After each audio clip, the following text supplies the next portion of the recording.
Sir, आज जब कोई मरीज किसी प्राइवेट हॉस्पिटल की इमरजेंसी में जाता है तो मानो घर की बचत, गहने, जमीन सब कुछ बेचने की नौबत आ जाती है। आप हॉस्पिटल के अंदर जाइए, बेड्स की कैटेगरी देखिए, डिलक्स, प्रीमियम, स्वीट, इनका रूम रेंट कई बार 5 स्टार होटल से भी ज्यादा होता है। आपसे पहला सवाल पूछा जाता है, इंश्योरेंस है? जैसे ही जवाब हाँ होता है, मीटर चालू हो जाता है। कमरे में पहुंचते ही thermometer, disposable gloves, mask, sanitizer सब कुछ बिल में जोड़ दिया जाता है। हम डॉक्टरों के इलाज पर सवाल नहीं उठा रहे हैं, हमारी जिंदगी बचाते हैं वो भगवान समान है।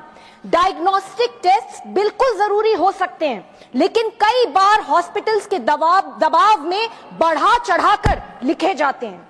जेनरिक की जगह महंगी ब्रांडेड मेडिसिन लिखी जाती हैं जो बाहर 15 to 20% डिस्काउंट पर मिलती हैं, लेकिन हॉस्पिटल में पूरी कीमत पर बेची जाती हैं।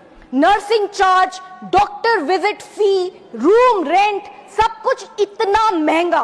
बिल ट्रांसपेरेंट नहीं होते, बल्कि उनमें हिडन चार्जेस और अनएक्सप्लेन्ड फीस होती हैं। इंश्योरेंस कंपनियां भी इससे अलग नहीं हैं। प्रीमियम इतना बढ़ रहा है कि लोग पॉलिसी लेकर भी छोड़ने पे मजबूर हैं।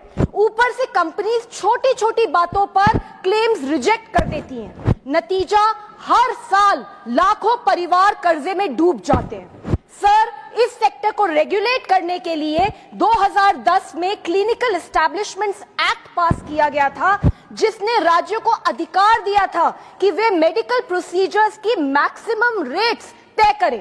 लेकिन आज भी सिर्फ 12 राज्यों ने इस कानून को अपनाया है। यहां तक कि देश की राजधानी दिल्ली ने भी ये कानून नहीं अपनाया। इसलिए सर, मेरी मांग है, नंबर 1, क्लिनिकल एस्टैब्लिशमेंट्स एक्ट को सभी राज्यों में मैंडेटरी बनाया जाए।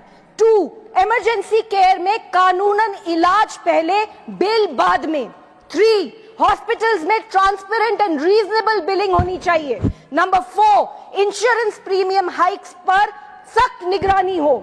सरकार की जिम्मेदारी है कि प्राइवेट हॉस्पिटल्स में भी इंसान को इंसान माना जाए, कोई रेवेन्यू मॉडल नहीं। Sir, this is very important for the health of our nation. Thank you sir.